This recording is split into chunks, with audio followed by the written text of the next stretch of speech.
Setting of ആയില്ലേ? ഇനി നിങ്ങൾക്ക് ഇനി ഇൻസ്റ്റാഗ്രാമിൽ ഒട്ടും ഫോളോസ് കൂടാൻ പോകുന്നില്ല. ഞാൻ ഈ പറഞ്ഞ കാര്യം ചെയ്താൽ നിങ്ങൾക്കാണെങ്കിൽ ഇൻസ്റ്റാഗ്രാമിൽ ഇനി ഫോളോസ് കൂടും. അതുപോലെ അറിയാത്ത ചില ഹിഡൻ ഫീച്ചേഴ്സ് നമ്മുടെ ഇൻസ്റ്റാഗ്രാമിലുണ്ട്. അപ്പൊ നമ്മൾ നോക്കിയിട്ട് നമ്മളാണെങ്കിൽ അത് ഇനബിൾ ചെയ്യുക, അതുപോലെ തന്നെ ഡിസേബിൾ ചെയ്യുകയാണെങ്കിൽ നമുക്ക് നമ്മുടെ ഇൻസ്റ്റാഗ്രാം അതുപോലെ നല്ല റീച്ച് കിട്ടുന്നതായിരിക്കും. അതുപോലെ തന്നെ നമുക്ക് നല്ല ഫോളോസും കൂടുന്നതായിരിക്കും. അങ്ങനെയാണ് ഞാൻ പറഞ്ഞത്. പക്ഷെ അതിന് മുന്നേ നിങ്ങൾ എന്റെ പേജ് ഫോളോ ചെയ്തു ഞാൻ ഇടുന്ന പുതിയ പുതിയ വീഡിയോസ് നിങ്ങൾക്ക് ഇപ്പോൾ കിട്ടുന്നതായിരിക്കും. അതിന് ആദ്യം തന്നെ ചെയ്യേണ്ടതെന്ന് വെച്ചാൽ നിങ്ങൾ ഇൻസ്റ്റാഗ്രാം അക്കൗണ്ട് എടുത്തിട്ട് നേരെ പോയി നമ്മൾ സെർച്ച് ചെയ്ത് വെക്കണം. ഫോളോ എന്ന് സെർച്ച് ചെയ്ത് കൊടുക്കുമ്പോഴത്തേക്ക് അവിടെ ഒരു ഓപ്ഷൻ കാണാം.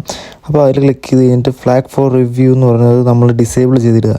അങ്ങനെ ഡിസേബിൾ ചെയ്തിടുമ്പോഴത്തേക്കും നമുക്ക് എന്താ പറയുക, നമ്മുടെ ഫോളോവേഴ്സിൻ്റെ എണ്ണം കുറച്ചും കൂടി കൂടുന്നതാണ്. എന്തുകൊണ്ടാണ് ഡിസേബിൾ ചെയ്ത് ഇടണമെന്ന് പറയുന്നതിന്റെ റീസൺ എന്താണെന്ന് വെച്ചിട്ടുണ്ടെങ്കിൽ ഇപ്പോൾ ഇൻസ്റ്റാഗ്രാമിൽ ആരെങ്കിലും പുതിയതായിട്ട് അക്കൗണ്ട് സ്റ്റാർട്ട് ചെയ്ത് കഴിയുമ്പോഴത്തേക്കും നമ്മളെ ഒന്ന് ഫോളോ ചെയ്യണം. അപ്പോൾ ആ ഫോളോ ചെയ്യുന്ന സമയത്ത് നമ്മൾ ഇൻസ്റ്റാഗ്രാം വിചാരിക്കും ചിലപ്പോൾ ഇതൊരു സ്കാമർ ആയിരിക്കും അല്ലെങ്കിൽ ഒരു സ്പാം ആയിരിക്കും. അപ്പം അവർ വേറൊരു കാറ്റഗറിയിലേക്ക് സോർട്ട് ഔട്ട് ചെയ്തിട്ട് നമുക്ക് ചിലപ്പോൾ ഇൻസ്റ്റാഗ്രാമിൽ നമ്മുടെ ഫോളോവേഴ്സിന്റെ ലിസ്റ്റിൽ ചിലപ്പോൾ ഇവരെ കാണിച്ചെന്ന് വരില്ല. അപ്പോൾ അതുകൊണ്ടാണ് ഈ ഒരെണ്ണം ഡിസേബിൾ ചെയ്ത് ഇടണമെന്ന് പറയുന്നത്. ഇങ്ങനെ ഡിസേബിൾ ചെയ്ത് ഇടുന്ന വഴി നമുക്ക് എന്താ പറയുക, ഈ ഒരു പുതിയ ഫോളോവറിനെ നമ്മുടെ ഇൻസ്റ്റാഗ്രാം അക്കൗണ്ടിൽ നമുക്ക് കാണാൻ പറ്റും. ഒരു ഹിഡൻ ഫീച്ചർ ഓഫ് ആയതിനു ശേഷം നിങ്ങളുടെ ഫ്രണ്ട്സിൽ അയച്ചു കൊടുത്തിട്ട് പറയാം ഇനി വിഷമിക്കേണ്ട ആവശ്യമില്ല, കാരണം ഇനി പുതിയ പുതിയ ഫോളോവേഴ്സ് വന്നുകൊണ്ടിരിക്കും. പേജ് ഫോളോ ചെയ്യാൻ മറക്കരുത്. അപ്പം നെക്സ്റ്റ് വീഡിയോയിൽ നമുക്ക് കാണാം.